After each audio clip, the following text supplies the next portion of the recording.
सरकार को इस पर ध्यान देना चाहिए और आयोग को भी ध्यान देना चाहिए। तत्काल इस पर जो है कोई ना कोई एक्शन लेना चाहिए। सेंटरों की दूरी कम कर देनी चाहिए। जो सेंटर की दूरी 400, किसी का 300, किसी का 500 किलोमीटर दूरी कर दी गई है। वर्मा जी, बाकी तो ये रिपोर्ट में बहुत कुछ चीजें आई गई, मुझे 1, 2, 3 करके 3 बिंदु बताइए जिन पर आप लोगों की नाराजगी है, आपत्ति है, कष्ट है। ये सरकार के लिए इतनी बड़ी परीक्षा कराना भी चुनौती है और छात्रों के लिए भी, प्रतियोगी छात्रों के लिए परीक्षा देना ये उनके लिए भी चुनौती है जी। तो हम चाहते हैं सरकार इस पर ध्यान दे, आयोग भी ध्यान दे। इतना दूर परीक्षा देने जाना और लड़कियों का होम सेंटर न बनाना, और अगर लड़के भी इतना दूर जा रहे हैं तो ये कहीं ना कहीं प्रतियोगी छात्रों के साथ अन्याय हो रहा है और कहीं ना कहीं उनके साथ इनका एक आर्थिक शोषण भी है।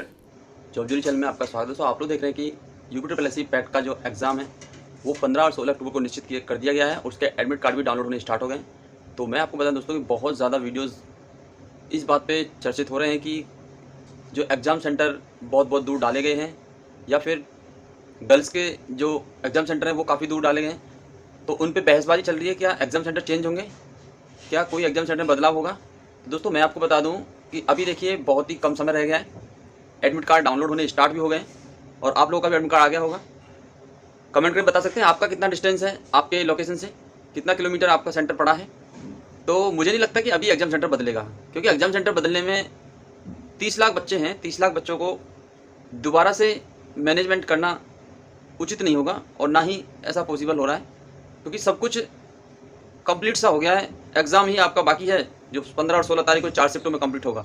तो दोस्तों मुझे जहाँ तक खबर मिल रही है वो यही है कि आपका जो एग्ज़ाम है वो 15 और 16 अक्टूबर को जो भी सेंटर दिए गए हैं उसी के सुनिश्चित किया गया है। तो आप लोग किसी भ्रम में ना रहें। जो एग्ज़ाम सेंटर आपको दिया गया है पूरी तरीके से अपने एग्ज़ाम सेंटर पर टाइम से पहुँचें। अगर ज़्यादा डिस्टेंस है तो आपको ज़रूर एक दिन पहले निकलना होगा, वरना आपका पेपर छूट सकता है। बहुत ज़्यादा डिस्टेंस बच्चों को दिए गए हैं, 300 किलोमीटर, 400 किलोमीटर, 350 किलोमीटर, 250 किलोमीटर की रेंज यहाँ पे देखने को मिल रही है।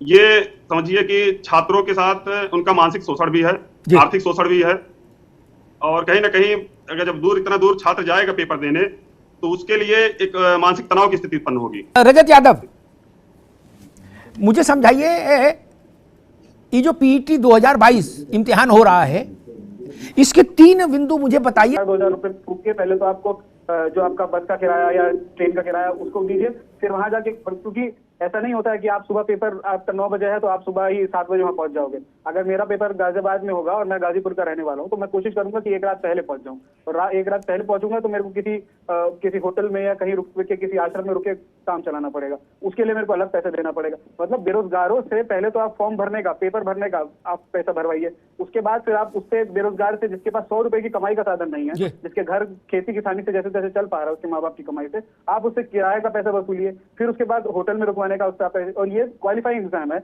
आप पिछले पीईटी का उठा के देख लीजिए और अब तक उठा के देख लीजिए कितनी परीक्षाएं हैं पिछले 1 साल में जब से पीईटी हुआ है, और कितने उस पर पेपर लीक हुए हैं। जितनी तमाम परीक्षाएं आप चाहे शिक्षक भर्ती के ले लीजिए या जो यूपीट्रिपल अन्य भर्ती अगर आती है उसके देख लीजिए। लेखपाल की एक भर्ती, एकमात्र जो बड़ी भर्ती है पिछले 1 साल में लेखपाल